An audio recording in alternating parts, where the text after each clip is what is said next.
नमस्कार विद्यार्थी मित्रांनो, सी-टेट सरावामध्ये आपले सर्वांचं स्वागत आहे. तर या ठिकाणी आपण आज नाम शब्दांच्या जातीमधील महत्त्वाचा प्रकार नाम यावर सी-टेटमध्ये विचारण्यात आलेले प्रश्न आणि त्याला ॲडिशनल प्रश्न सरावासाठी घेऊन आलेले आहे. तर पहा, आता पेपर 1 व पेपर 2 दोन्हीमध्ये आलेले प्रश्न आपण एकत्रित पाहणार आहोत. या ठिकाणी 2024चा हा पेपर आहे. यामधील प्रश्न प्रथम आपण पाहूयात. पहा, 97 नंबरचा प्रश्न आहे. श्रावण वाघ हे एकेरी अवतरण चिन्ह दिलेले आहे आणि हे नाम कोणते आहे त्यांनी ओळखा म्हटलेलं आहे. तर हे आहे विशेष नाम, पर्याय क्रमांक 2. त्यानंतरचा प्रश्न पाहूयात. सेम क्वेश्चन पेपरमध्ये 101 नंबरला आलेला आहे. तुळस हे काय आहे? तर तुळस हे आहे विशेष नाम, पर्याय क्रमांक 2. यामध्ये मराठी विषय म्हणजे भाषा 2 निवडलेल्यांसाठी पेपर 2 मधील हा प्रश्न आहे.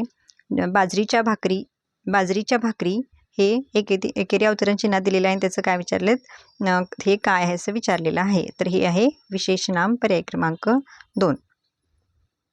नंतर पाहूया आपण 21 जानेवारी 2024ला झालेल्या पेपरमधील नाम या घटकावर आलेले प्रश्न. तर पहा, या ठिकाणी कृष्ण कसा उमटे ग न अजून यातील कृष्ण हे काय आहे?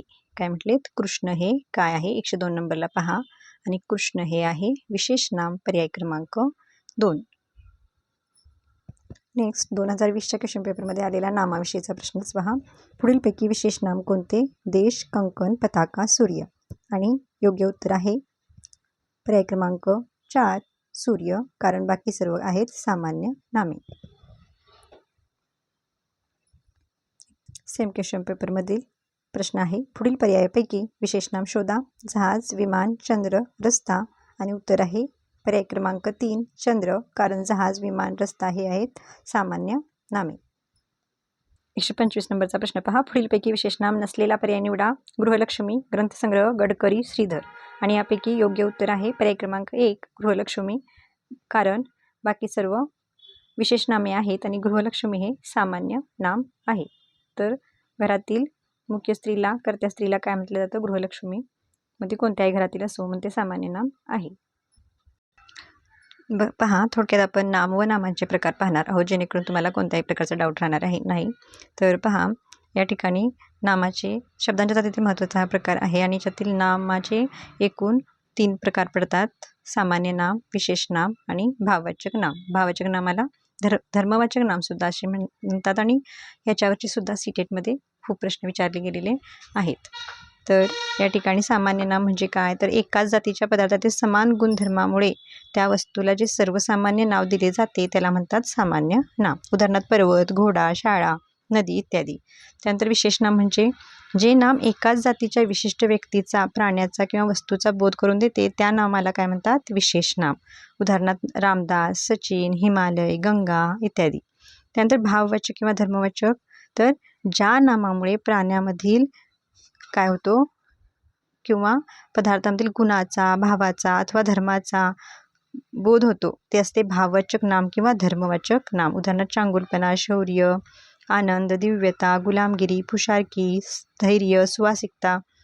आणखीन ही जी भाववाचक नामे आहे ते ओळखण्याचं आणखीन एक मुख्य हे म्हणजे लक्षण म्हणजे त्याला य, त्व, पण, पणा, ई, ता, की, गिरी, वा, आई असे काय आलेले असतात? प्रत्यय आलेले असतात. तर या ठिकाणी तुम्ही ती उदाहरणे वाचून घेऊ शकता.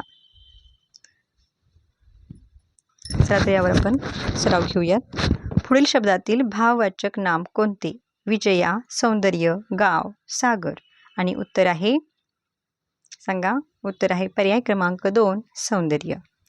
दुसरा प्रश्न आहे. पुढील शब्दातील सामान्य नाम कोणते? डोंगर, हिमालय, सह्याद्री, अरवली. तर पहा, हिमालय, सह्याद्री, अरवली हे पर्वतांना दिलेली विशेष नामे आहेत आणि डोंगर हे आहे सामान्य नाम. त्यामुळे आपलं उत्तर येणार आहे, सांगा, पर्याय क्रमांक 1. पुढील शब्दातील विशेष नाम कोणते? वाट, बाग, श्रीखंड, सूर्य. तर विशेष नाम आहे पर्याय क्रमांक 4 सूर्य. नेक्स्ट पहा. पुढील शब्दातील पदार्थवाचक नाम कोणते? तर पर्याय आहेत गंगा, पतंग, श्रीखंड, शौर्य. तर याच्यातील पदार्थवाचक नाम आहे पर्याय क्रमांक 3 श्रीखंड. भोळा या शब्दाचे भाववाचक नाम कोणते? भोळसर, भोळसट, भोळेपणा, भोळी. तर पर्याय क्रमांक 3 भोळेपणा हे याचे योग्य उत्तर आहे. पुढील शब्दातील समूहवाचक नाम कोणते? लोक, प्राणी, झाडे, जथा. तर साधूंचा जथा पर्याय क्रमांक 4 हे याचे योग्य उत्तर आहे. नेक्स्ट पहा, शिक्षक वर्गात येताच मुलांचे बोलणे थांबले. अधोरेखित नामाचा प्रकार ओळखा. तर हे बोलणे हे धातुसाधित नाम आहे. तर याच्यावर सुद्धा मी व्हिडिओ अपलोड केलेला आहे.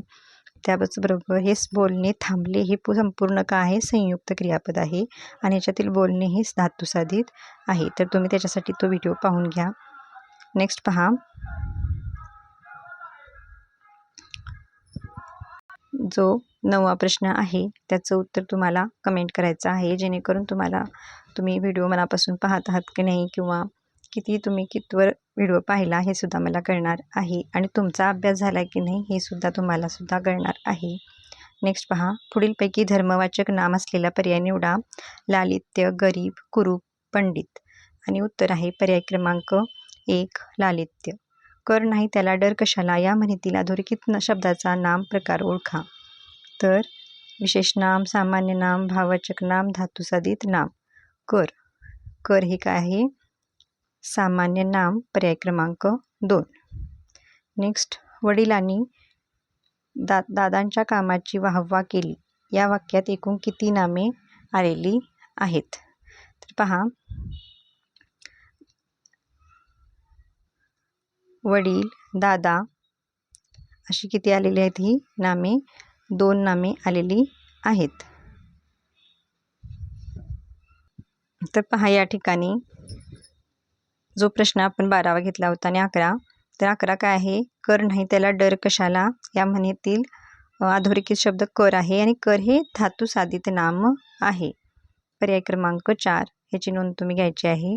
त्यानंतर 12मध्ये बघा, वडील आणि दादांच्या कामाची वाहवा केली यामध्ये एकूण 4 नामे आलेली आहेत. वडील, दादा, काम आणि वाहवा. पुढीलपैकी विशेष नाम असलेला पर्याय निवडा. ग्रह, नदी, पुणे, शहर. तर पुणे हे विशेष नाम आहे. पर्याय क्रमांक 3. पुढीलपैकी सामान्य नाम असणारा पर्याय निवडा. खडू, स्वतः, दिल्ली, सूर्य. तर या ठिकाणी खडू हे काय आहे? सामान्य नाम आहे. स्वतः हे आत्मवाचक सर्वनाम आहे. दिल्ली आणि सूर्य ही विशेष नामे आहेत. अशा प्रकारे आपण नाम हा महत्त्वाचा प्रकार घेतलेला आहे. त्यामुळे तुम्हाला सीटेटमध्ये ह्याचा खूप उपयोग होणार आहे. तसेच जर तुम्ही मराठी TETचा किंवा TIT टेट अभियोग्यतेचा जरी अभ्यास करत असला तरीसुद्धा तुम्हाला याचा उपयोग होणार आहे. व्हिडिओ आवडला लाईक करा, तुमच्या मित्रमैत्रिणींना शेअर करा आणि जर व्हिडिओला चॅनलला तुम्ही जर पहिल्यांदाच आला असेल तर नक्की सबस्क्राईब करून ठेवा, जेणेकरून मी नेक्स्ट व्हिडिओ अपलोड केल्यानंतर त्याची नोटिफिकेशन तुम्हाला सर्वात आधी मिळेल. धन्यवाद.